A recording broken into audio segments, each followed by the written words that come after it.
जून के आखिर में महाराष्ट्र में उद्धव ठाकरे के पैरों तले सत्ता की जमीन खिसक गई। उनकी ही पार्टी के एकनाथ शिंदे ने खेल कर दिया। अब बिहार में आरसीपी सिंह के बहाने शिंदे मॉडल की बात होने लगी है, लेकिन महाराष्ट्र और बिहार में फर्क है। महाराष्ट्र में शिंदे के साथ शिवसेना के 2/3 से ज्यादा विधायक आ गए थे। बिहार में आरसीपी के साथ कुछ विधायकों के होने की चर्चा तो है, लेकिन सामने अब तक कोई नहीं आया। कल नीतीश कुमार की विधायकों वाली बैठक से सीन साफ होगा। महाराष्ट्र में क्या सियासी खेल हो रहा है, इसकी भनक उद्धव ठाकरे को लगी ही नहीं, जबकि बिहार में नीतीश कुमार पूरी तरह से एक्टिव हैं। महाराष्ट्र में बीजेपी के पास इतने विधायक थे कि शिवसेना के 2/3 विधायकों के साथ आराम से सरकार बन गई, लेकिन बिहार में नीतीश के 2/3 विधायक भी टूट गए तो बीजेपी के 77 विधायकों के दम पर बहुमत नहीं मिल सकता। इसीलिए बीजेपी भी तेल देख रही है और तेल की धार देख रही है।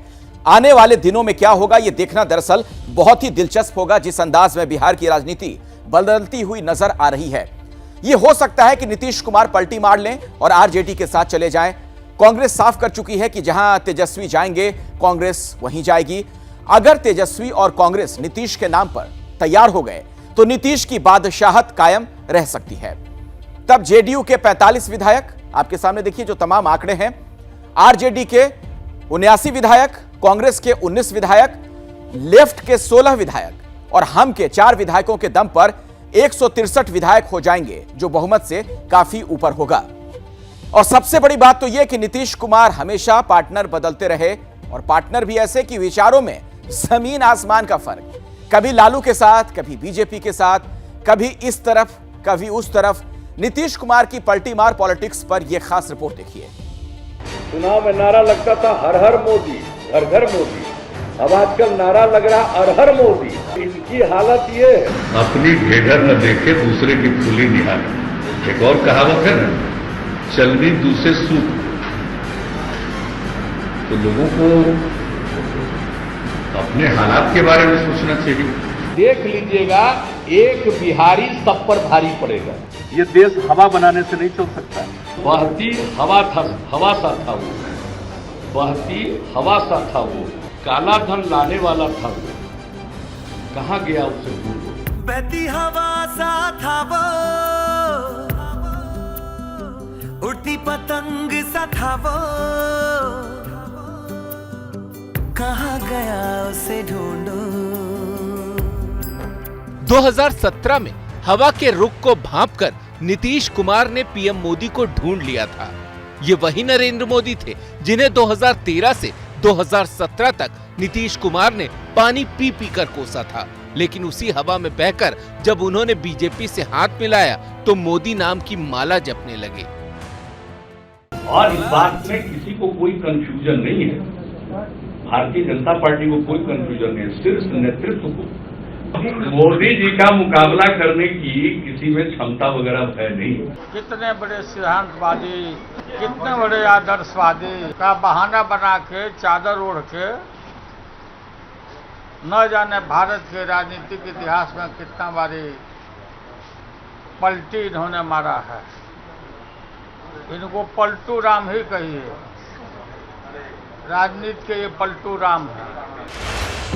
ये वही नीतीश हैं जिन्होंने राजनीतिक सिद्धांतों के बड़े बड़े मानदंडों की बात की थी और बीजेपी को लोकतंत्र के लिए खतरा बताया था। अगर एक सीट न आए तो भी हमें मंजूर है, उसकी परवाह नहीं है, क्योंकि सिद्धांत ज्यादा महत्वपूर्ण है। ये जब आइडियोलॉजी या विश्वास, इसके बारे में जब उसका मजाक उड़ाया जाता है तो उसका क्या नतीजा निकलेगा? उसका नतीजा फिर लोकतंत्र के लिए अच्छा नहीं है। ये वही नीतीश हैं जिन्होंने प्रधानमंत्री नरेंद्र मोदी के डीएनए वाले बयान को ऐसा दिल पर लिया था कि पीएम आवास पर बिहार के डीएनए सैंपल भिजवा दिए थे। एक चाय वाले के बेटे की थाली खींच ले, गरीब के बेटे की थाली खींच ले, लेकिन एक महादलित की तो सारी की सारी पूंजी, सारा पुण्य खींच करके ले लिया। भाइयों बहनों, तब मुझे लगा कि शायद डीएनए में ही कोई गड़बड़ है।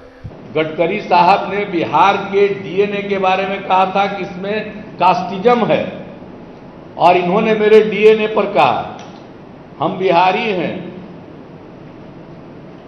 और हमारे डीएनए की बात उन्होंने कही है, ये बिहारियों को अपमानित करते हैं, जलील करते हैं। ये वही नीतीश हैं जिन्हें लगता था कि बीजेपी की कोशिश क्षेत्रीय पार्टियों को खत्म करने की है। उनका पूरा का पूरा ध्यान केंद्रित है एक राज्य के बाद दूसरे राज्य पर हम कब्जा कैसे करें। ये एक राज्य दूसरा राज्य अपनी ताकत बढ़ाना चाहते। वो उनको जो मैंडेट मिला देश की सेवा करने का, वो उनके लिए बिल्कुल मायने नहीं रखती। लेकिन 2017 के बाद उनके सिद्धांत भी बदल गए, विचारधारा भी और दोस्त भी। रहे या मिट्टी में मिल जाए, आप लोगों के साथ अब कोई समझौता भविष्य में नहीं होगा। असंभव, अब ये संभव ही नहीं है, नामुमकिन। अब वो चैप्टर खत्म हो चुका, क्योंकि भरोसे को आप लोगों ने तोड़ा। अब देश पर अगर कोई खतरा आएगा रहेगा, हम सब एकजुट होकर केंद्र के साथ रहेंगे। राजनीति में पाला बदलना कोई नया ट्रेंड नहीं है, लेकिन पिछले 9 साल में नीतीश कुमार ने जिस तेजी से पाला बदला है, बयान बदले हैं, उसमें लालू का पलटूराम वाला आरोप उन पर फिट बैठता है। 1990 में लालू के साथ नीतीश कुमार, 1994 में अपनी पार्टी बनाई समता पार्टी, लेकिन 95 के चुनाव में 7 बटे सन्नाटा रहा। बाबरी मस्जिद के सवाल पर बीजेपी को कोसने वाले नीतीश ने जॉर्ज फर्नांडीज के साथ बीजेपी से हाथ मिलाया। बीजेपी के साथ 2013 तक रहे, लेकिन जब नरेंद्र मोदी के दिल्ली आगमन की आहट आई तो रास्ता बदल लिया। 2014 का लोकसभा चुनाव अकेले लड़े तो 2 सीटों पर सिमट गए। अब फिर से नीतीश ने लालू का साथ पकड़ा और 2015 में जीत हासिल कर ली, लेकिन लालू से दोस्ती 2 साल में टूट गई। 2017 में बीजेपी के साथ आए तो जरूर, मगर रिश्तों में अगर मगर की गांठें बंधी हुई हैं। नीतीश ने तेजी से पलटी मारी और हर बार की तरह सफाई उनके पास थी। कहा था कि आडवाणी जी और वाजपेयी जी का जमाना बीजेपी में चला गया, अब आपके लिए बीजेपी के साथ काम करना मुश्किल है। तो 2013 और 2017 क्या परिवर्तन देखते हैं कि आपको बीजेपी में सहजता महसूस हो? दूसरी तरफ का हिसाब देखकर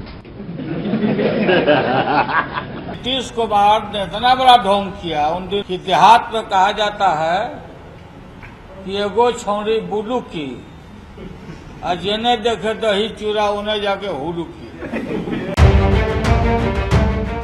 नीतीश ने पाला बदला तो उनके जुबानी हमले का लक्ष्य भी बदल गया। किसी को चिंता है 8-8, 9-9 बच्चा बच्ची पैदा करता रहता है, क्या मालूम है किसी को। 2017 में नीतीश ने जब पाला बदला था तब वो समझ चुके थे कि नरेंद्र मोदी को चुनौती देने का खामियाजा उन्हें उठाना पड़ सकता है।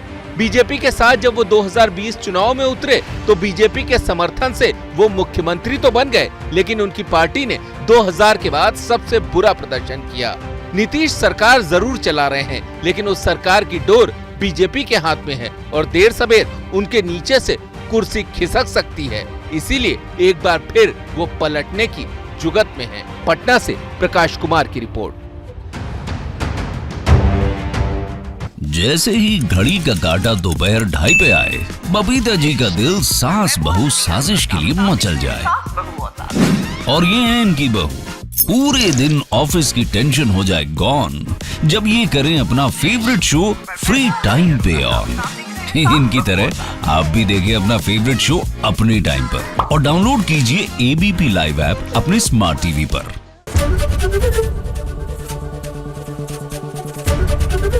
एबीपी न्यूज आपको रखे आगे।